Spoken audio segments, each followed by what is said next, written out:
Señorita, acabo de cruzar la frontera y no me agarró la migra. ¿Usted cree que me puede ayudar con mis papeles? Tranquila, niña, yo tenía tu aplicación de asilo, te consigo tu permiso de trabajo, la residencia. ¿Eres casada? Yo te caso. ¿Hiciste los taxes? Me vas a firmar aquí. Ahí. No ponga su futuro en manos de inexpertos. Mi equipo de abogados licenciados en inmigración y yo abogaremos por sus derechos e intentaremos ayudarlo a alcanzar el sueño americano.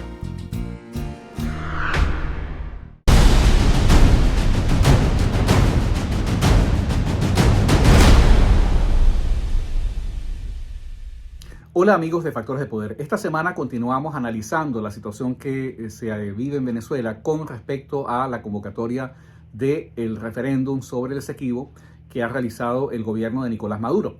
Preliminarmente quiero agradecer a las personas que han hecho comentarios, críticas, muchas de ellas bien razonadas, bien explicadas sobre el programa que hicimos la semana pasada.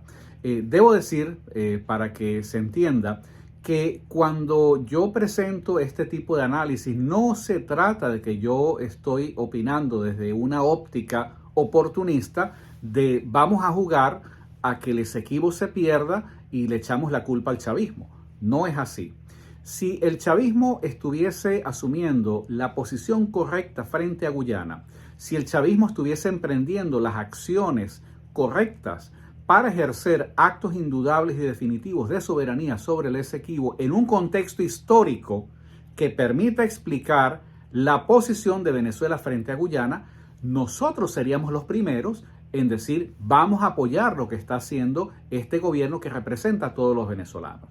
Pero no podemos ignorar el hecho, no se puede disociar la situación de que es justamente a partir de las concesiones que públicamente le hace Hugo Chávez y Nicolás Maduro al gobierno de Guyana de concederle derechos de uso sobre el Esequibo, cuando Chávez le dice al presidente de Guyana en el año 2004 que Guyana es bienvenida a explorar y a explotar los recursos naturales en la zona.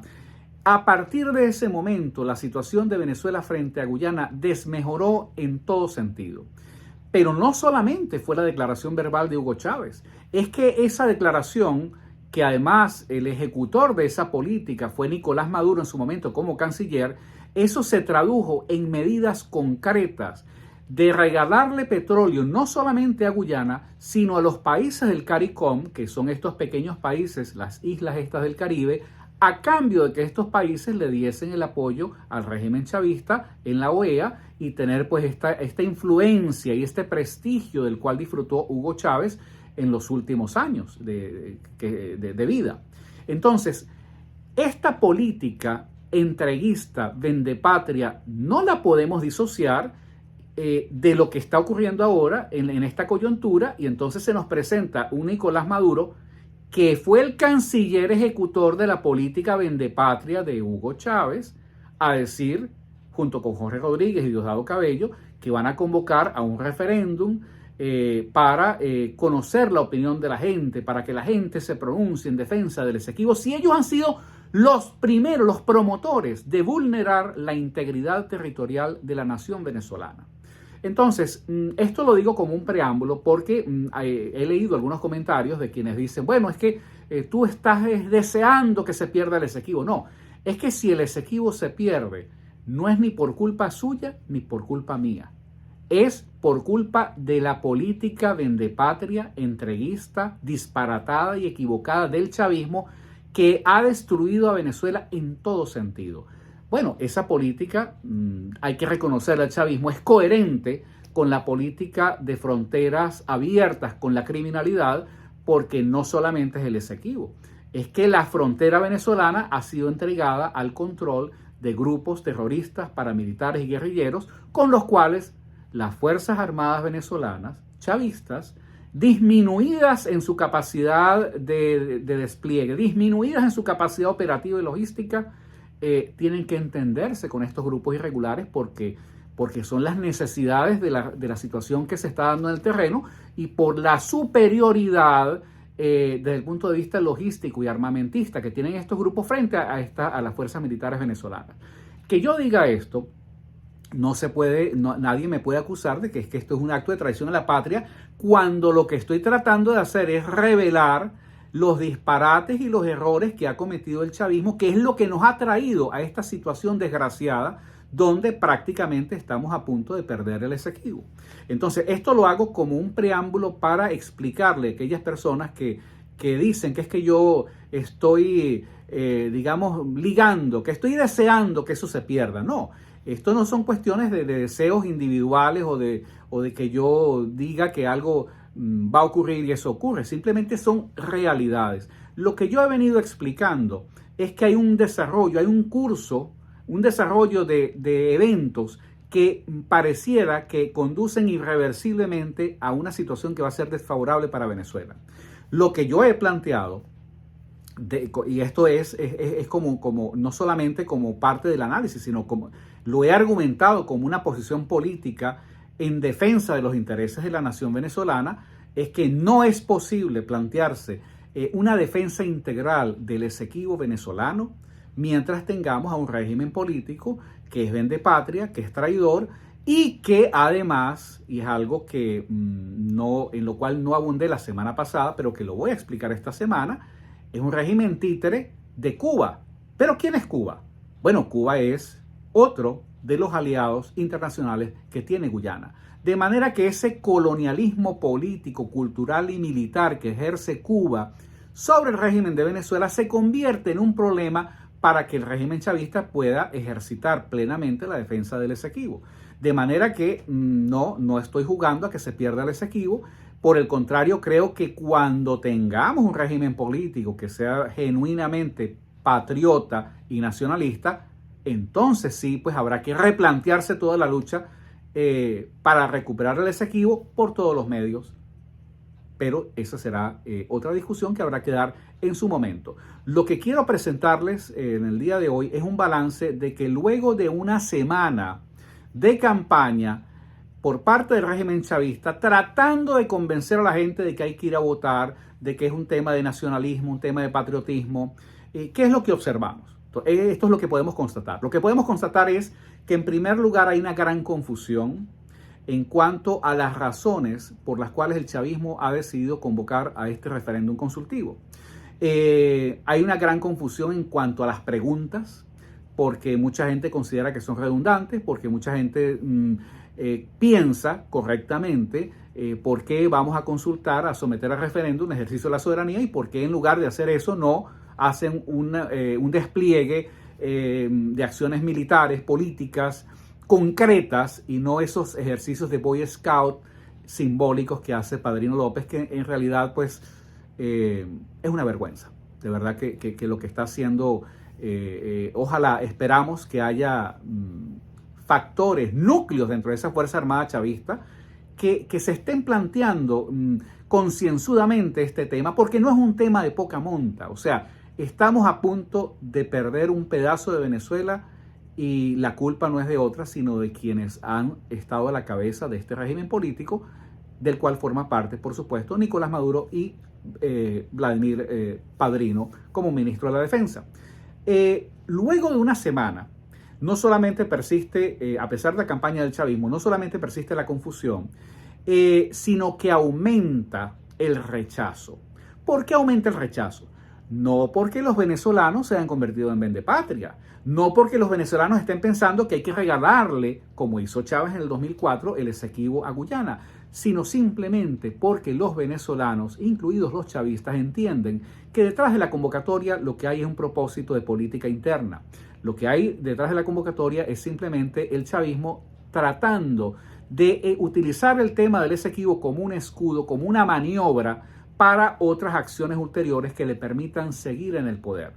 La gente, lo que originalmente el chavismo pretendía, que era un referéndum para sumar apoyos, un referéndum sobre el Esequibo, ha terminado por convertirse en un referéndum en contra del gobierno de Maduro y en contra del régimen chavista. Bueno, no porque yo lo diga, es porque es lo que se respira en la calle, es por lo que hay. Hay algunas personas que de manera ingenua critican nuestros análisis y nuestras posiciones porque dicen que es que estos análisis contribuyen a polarizar y que este no es un momento de polarizar. Hay opiniones de gente, de personas, de académicos y personas que respetamos y que apreciamos muchísimo por sus aportes académicos, pero que partiendo de una extraordinaria ingenuidad dicen no, en este momento hay que dejar la polarización a un lado y en lugar de dividirnos entre chavistas y antichavistas hay que sumarnos a defender el referéndum consultivo sobre el Esequibo. Es una posición ingenua, es una posición fantasiosa porque está completamente desconectada de la realidad. Eso no tiene ningún anclaje con lo que está pasando, ni siquiera un anclaje histórico, porque ¿cómo vamos a convalidar, a conectar algo que están haciendo justamente las personas que le reconocieron derechos de uso a Guyana sobre el Esequibo? Entonces, ¿quién ha polarizado este debate? El régimen chavista. El régimen chavista, al convocar este referéndum a destiempo de manera improvisada, saltándose, pues, digamos, el debate nacional. Y yo quiero llamar la atención sobre esto. Independientemente de cuántas personas voten, no sabemos cuántas personas van a votar, pero hay mucha gente que ha dicho públicamente que no va a votar porque considera que es una maniobra y que es cohonestar el fraude y la traición del chavismo. Pero además de cuánta gente va a votar, hay que ver cuántas personas van a votar sí a las preguntas que está formulando el chavismo. Entonces, independientemente del resultado, el chavismo va a decir que es una victoria. Ellos están obligados, entiéndase, están obligados a inflar los resultados porque no hay manera de que los resultados cuadren. Pero aún suponiendo que, independientemente de la gente que vaya a votar, aún aceptando el maquillaje que le van a hacer los resultados, cualquiera que sea el resultado que nos presente el chavismo el 3 de diciembre es derrota para Venezuela, entiéndase. Cualquiera sea el resultado es derrota. ¿Por qué es derrota? Porque se supone que para un asunto de ejercitar la soberanía territorial, se supone en teoría que si los venezolanos estamos de acuerdo, debería ser el producto de un gran y extraordinario consenso nacional, no de una mayoría. Entonces, cuando el régimen chavista decide llevar esta consulta en el contexto de su propósito de influir en la política interna y de utilizarla como un pretexto para suspender el fraude electoral del 2024 y de utilizarla como un pretexto para suspender las garantías y alterar y seguir acumulando poder internamente, bueno, el chavismo es el que está prácticamente fracturando cualquier posibilidad de un gran consenso nacional. ¿Por qué? Porque la gente entiende, o sea, la gente no es tonta. Y en esto yo quiero llamar la atención de mis amigos y mis compañeros y mis profesores a quienes quiero y respeto y con los cuales estoy en desacuerdo, que no se puede justificar al chavismo por un argumento de patriotismo o de nacionalismo. No, la gente entiende, o sea, ¿cómo podemos desagregar una cosa de otra?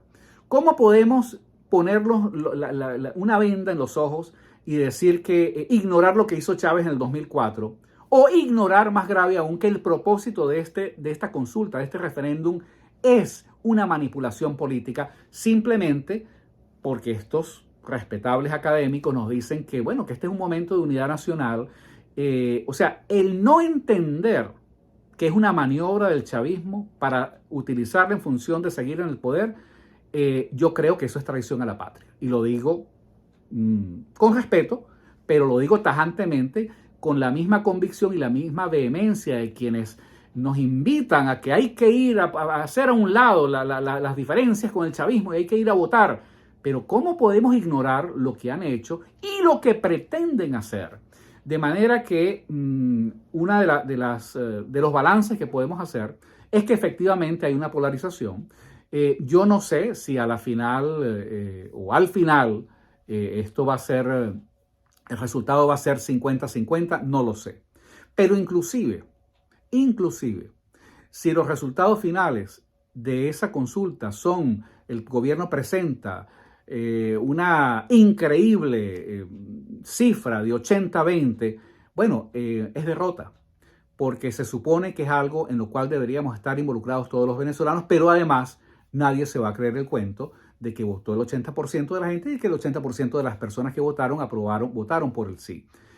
Uno de los temas más importantes que se está discutiendo en este momento, la gente pudiera pensar que porque el objetivo de toda esta maniobra del régimen chavista es movilizar política e ideológicamente a sus propias Fuerzas Armadas, uno podría suponer que la mayoría de los oficiales va a votar y va a votar sí en las 5 preguntas.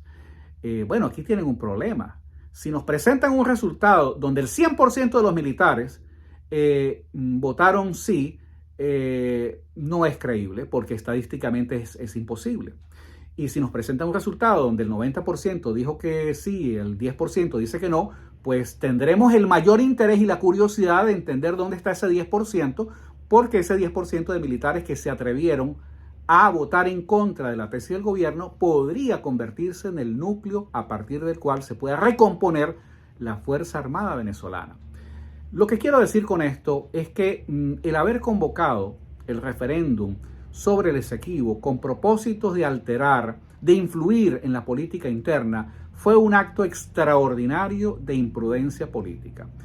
Este es el tipo de maniobras al cual está acostumbrado el chavismo, con la diferencia que por la gravedad y la calidad de los factores que están involucrados, este es el tipo de maniobra que sabemos cómo comienza para el chavismo, pero que no se puede predecir cómo y cuándo va a terminar, porque en el punto de resolución, sin lugar a dudas, arrastrará la estabilidad y la supervivencia del propio régimen chavista.